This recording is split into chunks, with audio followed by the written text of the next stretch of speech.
Good morning. Morning, Joel. Still got a couple of minutes here before we start. And as you can probably expect, any guests that are coming are going to come right on time because they don't want to be waiting around.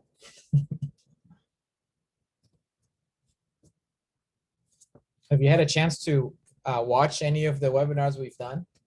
No, I refuse. I do not like watching myself. Yeah, I understand that.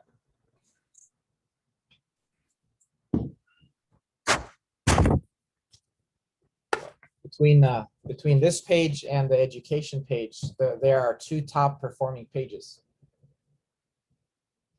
So as you'll hear Richard talk about, we've been able to get about 1,000 people to look at them.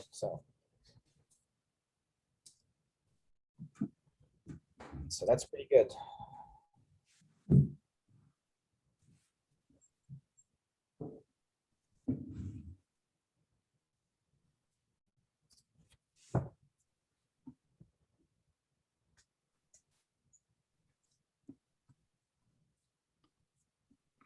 Okay, you ready? I am ready. Get your game face on. Got my game face on. Good morning. My name is Sherif. Welcome to the American CEO webinar, where we strive to give you wisdom on the #1 responsibility of a CEO, which is to deliver predictable performance. Hello, Joel. How are you today? Great. Good to be with you, Sherif. And with you always. As many of us know, just looking at the bookshelves, looking at what's on YouTube, there are so many tools out there available for CEOs. Sometimes it's actually overwhelming to know what to pick. And I know that you have narrowed it down to 3 specific tools that are the most important. I'm wondering if you can tell us how you came up with those 3 tools, Joel, and what they are.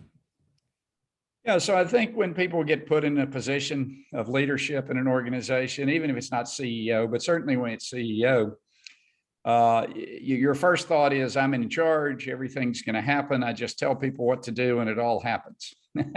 And pretty quickly you find out that that's not the way the real world works. In some cases, you tell people stuff and they choose not to do it. In some cases, you tell people stuff and they're not very excited about doing it. In some cases, you tell people stuff and they don't know how to do it. All of these things become complexities. So in studying the role of the CEO and thinking about, hey, what can I really do in this role? What are the tools at my disposal? I really could only come up with kind of 3 clear tools, and those are management, leadership, and coaching. And when you talk about those tools, you have to kind of define what you mean by each, but those are really the tools of doing the job when you're put in charge of an organization of any size, and you have to deal with a group of people. Well, let's jump into some definitions. I looked up what Harvard had to say about management. They say management is a set of well-known processes which help an organization to predictably do what it knows how to do well. What is your definition of management? Yeah, I think that management definition is very narrow and not very helpful.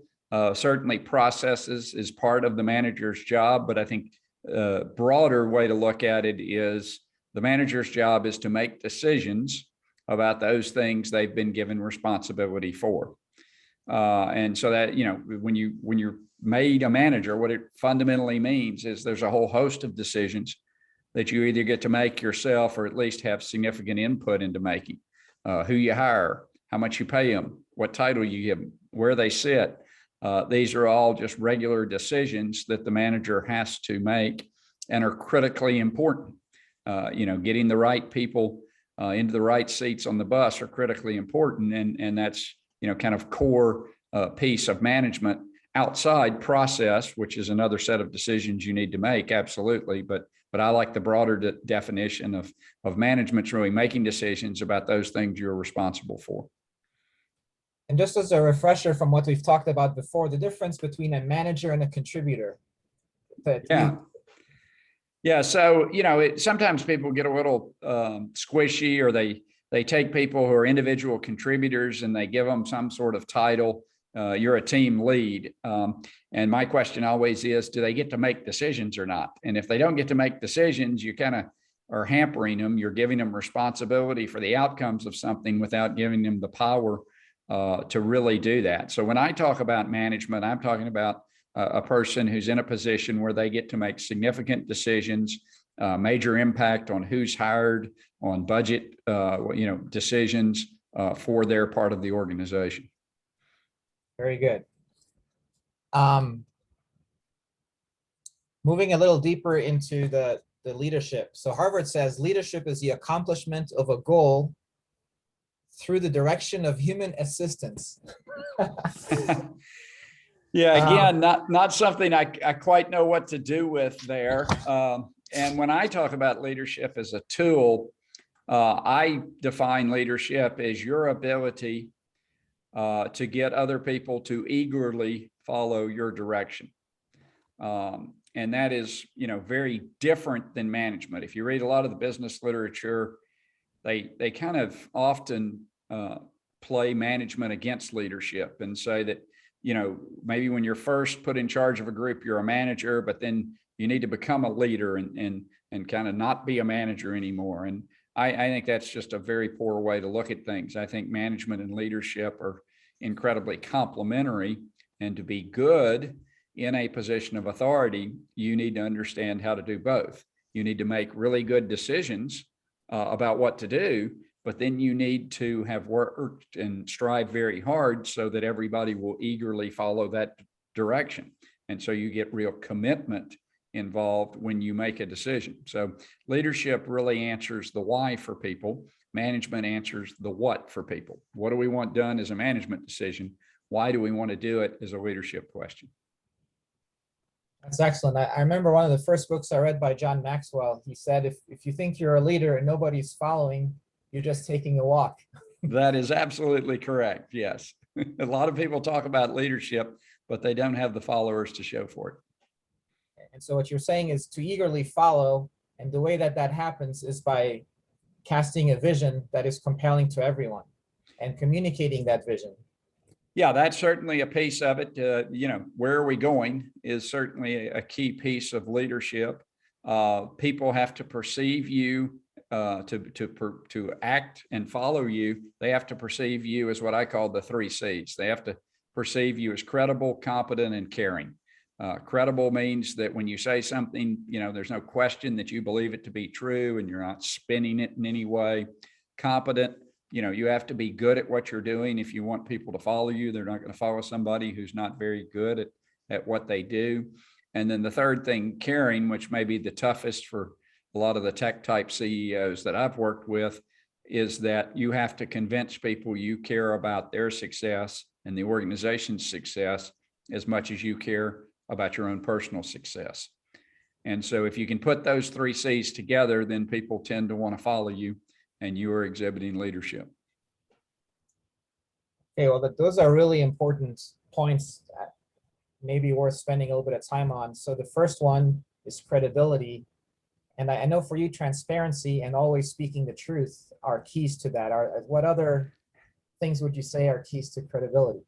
Yeah, I mean, the 2 words I always wanted people to use to describe me were authentic and transparent. And both those words have some implications. I mean, a lot of people would say honest, but honest means I'm not going to tell you a lie, but I may require you to ask just the right question. Transparent's a step beyond honesty, which says I'm going to give you all the information that I think could potentially be needed for you and your role in the organization. And so that's a very different standard. And I used to tell my employees when they came in, first day they were hired to meet with the CEO, I'd say there are only 2 things I know of in this organization that I've come across that I can't talk to you about. One is, personal issues that a particular employee is having, obviously health or performance issues in the organization. Those are private. Second thing is if we're in negotiations with a public company to be acquired, the SEC frowns upon any of those kind of disclosures. So I can't talk about that. Those are the only two questions that have ever come up in my career about the business that I could not talk to an employee about. And so they knew that I was trying to be as transparent as possible. And then the authentic one, the challenge with the authentic one is you have to be authentic, but you can't be an authentic jerk. And no one's going to follow you if you're an authentic jerk, right? So if you have issues, personal issues, if you fly off the handle, you have a temper problem, you're going to need to solve that problem, because you don't get to say, oh, I was just being my authentic self when I yelled and screamed at everybody for no good reason. That's not going to play very well, right? And so, yes, authenticity is important, but that means you've got to have solved any of kind of your personal demons to be authentic. For leaders out there who want to be authentic and transparent, but maybe have been programmed not to be or conditioned not to be, what are some tips you might have to start going in that direction? Yeah, a lot of it, we have been, I think in many cases, leaders will wonder how people are going to receive news, right? And so it's easy to be authentic and transparent when everything's going great and we're winning every game.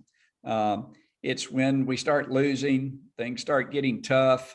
We're running out of money. We're not sure how we're going to make payroll in 3 months. That's when people start coming up with excuses. And those excuses are typically, well, I'm not sure people can handle it. Maybe they'd react badly if I told them. Well, they're going to react really badly in 3 months when you don't make their paycheck, And so you have to understand that that's just being selfish. You're trying to avoid your own personal pain. Admitting your own failures is the reason you're not willing to do it. You're not helping the other people in the organization. And so, I just find that there's never a good reason to not tell people what is going on. It makes it so much easier. You don't have to keep track of your stories. What have I told to this person? What have I told to that person? If you just kind of lay it on the line, and people, they get used to it. Yes, if you've been lying to people for a long time and then you finally tell them the truth, they may be shocked, right? But if you've all along been telling them things exactly the way they are, then they're used to it, and they're not going to panic just because as long as you have a plan that seems competent as to how we're going to get out of this situation, they're not going to panic just because you give them some information that may be bad news. So the first tool is management. The second tool is leadership. Under leadership, we have the 3 C's. Competence, we just talked about. Yeah. We talked about credibility. Competence is interesting one, because I know that you don't want to be a specialist in sales or finances or operations, because you have a management team that does that for you. So how does a CEO demonstrate competence to the management team as well as to the greater company at large? Yeah, everything they do. That's one of the things you've got to realize as CEO, is that everything you do is very closely watched. And so little things, even one of the phrases that I think CEOs don't use near enough that helps people trust them and feel better about their leadership is the phrase, I don't know. If you stay around the CEO for very long and you've never heard them say, I don't know, I think they're lying to you, because I've been doing this CEO gig a long time and I don't know a lot. And so that's a phrase that often causes people to go, okay, he knows what he knows. He knows what he doesn't know. That's very important. You can't make ridiculous projections as the CEO. I see that people get hit. They come in, they tell you we're going to do $1 million the first year and 10 million the second year and 50 million the third year. And, those of us who've been around a while go, well, it took Microsoft 8 years to get to 50 million, And so what happens is, of course, if that same organization does 1 million the first year, 2 million the second, 4 million the third year, which would be on pace to hit 50 million in 8 years, just like Microsoft did, you're going to appear incompetent, though, because you told everybody you were going to do 50 million in the third year, even though you're doing it great and you're growing and doubling the organization every year. So a lot of CEOs get in trouble in the competency by talking about the future, about things they can't control. And so that's one where you got to be very careful, because people are going to remember those statements and compare them to what really happens.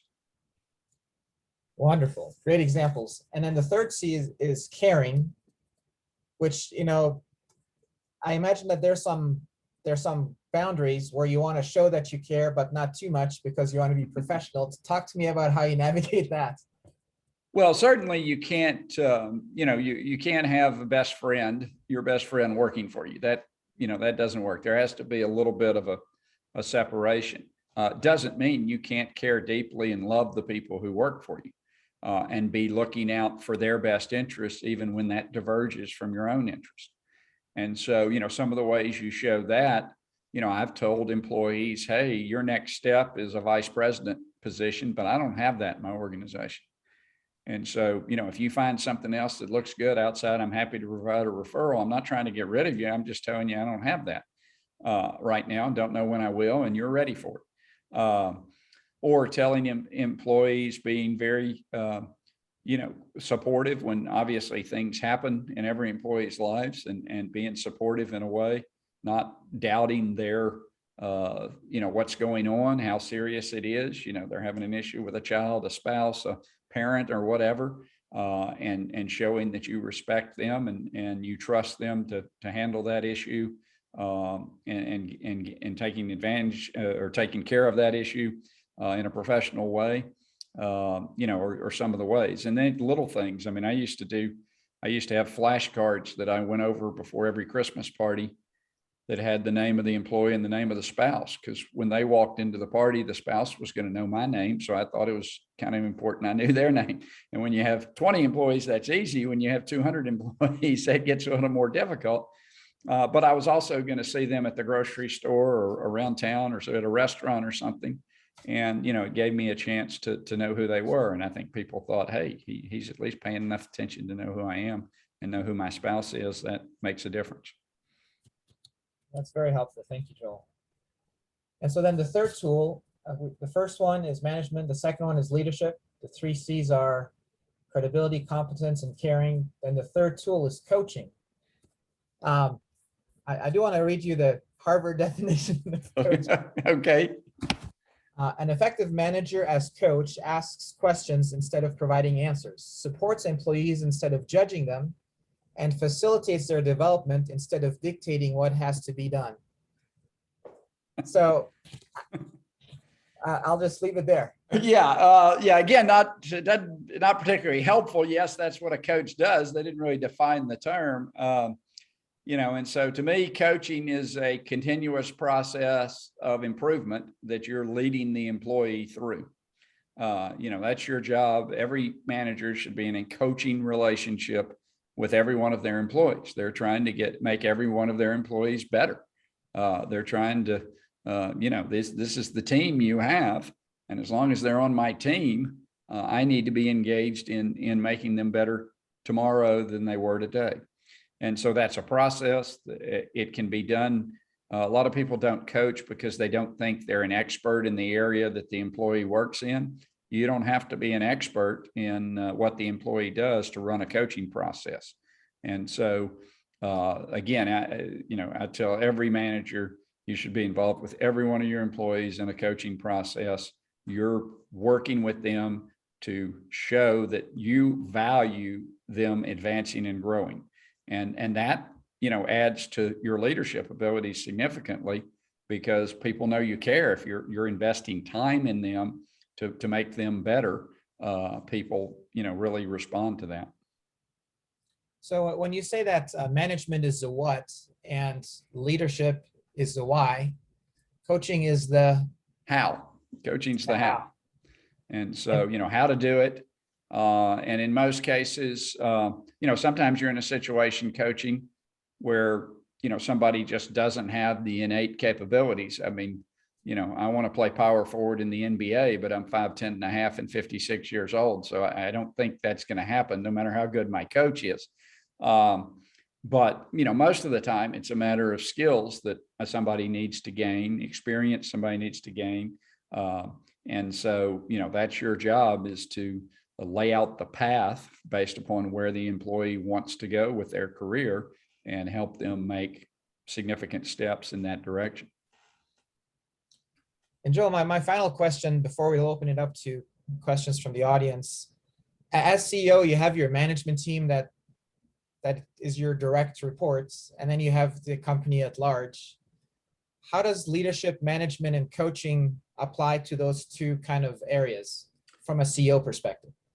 Yeah, so I think it's very important that the CEO be the shepherd of the management system or leadership system, or maybe management/leadership system, whatever you want to call it, but across the organization, and that there's a discussion of what that is, how we engage employees, what are the processes that we go through with employees.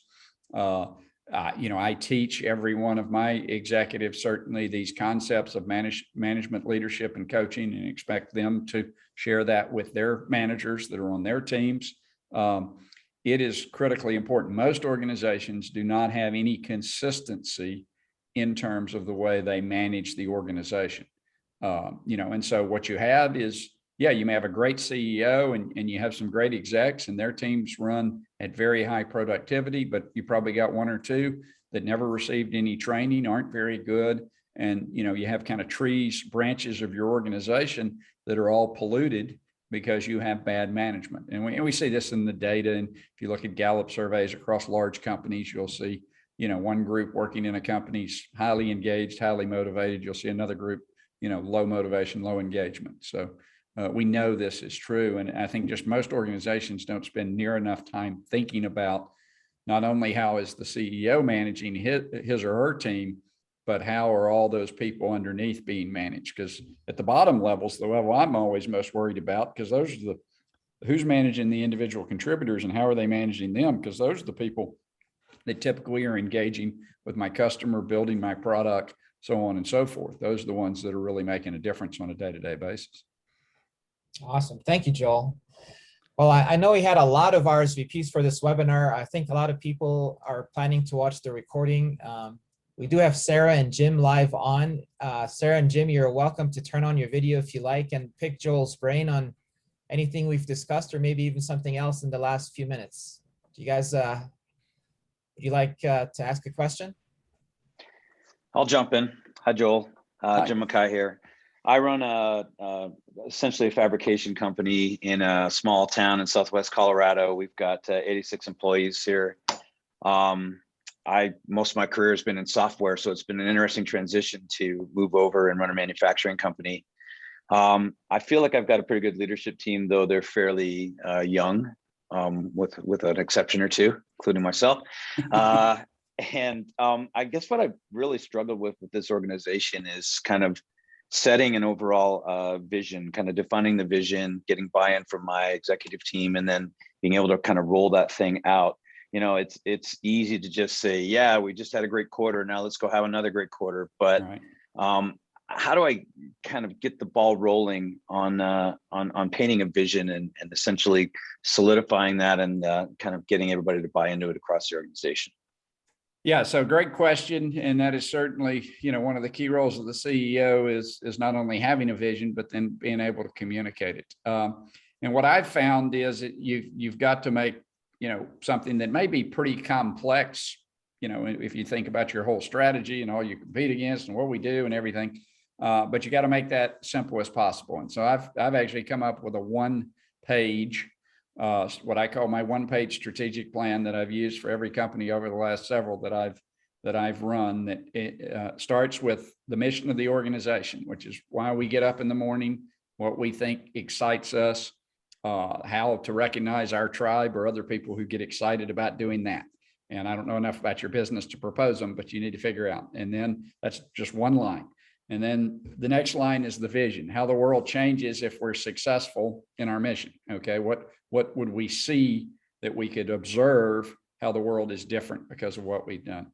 And then on the left side of the slide, I come up with the set of values for the organization. And these are not just, honesty, integrity, mom and apple pie stuff. These are the values that are different for us than other organizations.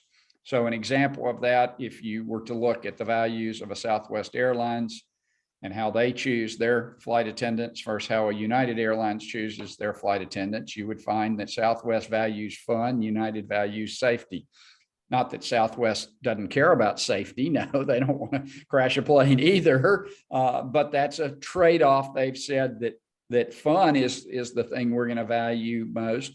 And other people may make a different decision. So you need to really figure out and look internally as the leader of the organization. What are those things that you really value that are a little different, or you look at the world a little different, that's made you successful? Because you figured out something, some way of looking at the world that's made you successful. You didn't get to 90 people in an organization by luck. And so if you can identify those for people, you can help them make future decisions in the organization.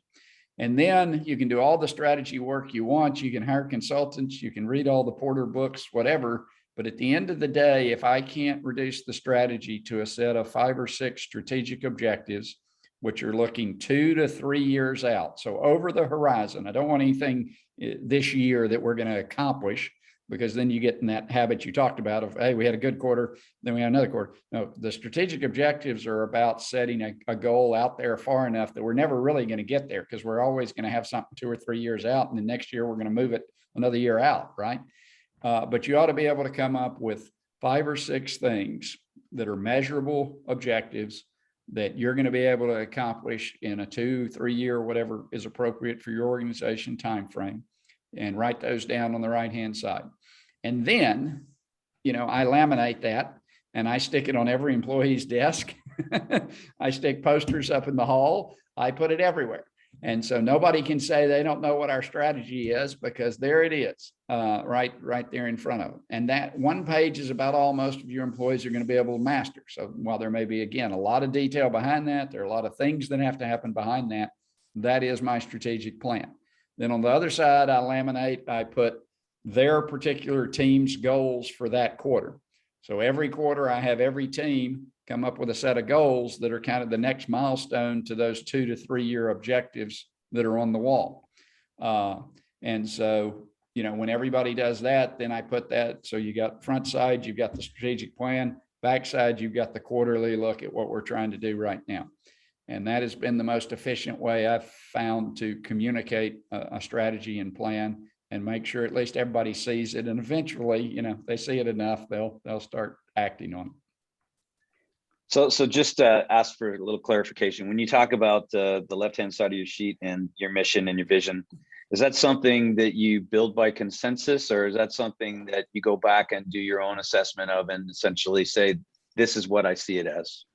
Yeah, the leader of the organization, especially at your size, it's got to be what resonates with you. Now, I think you work on the verbiage and you bring your team in and say, here's what I think it is. Does that resonate? Do you get that?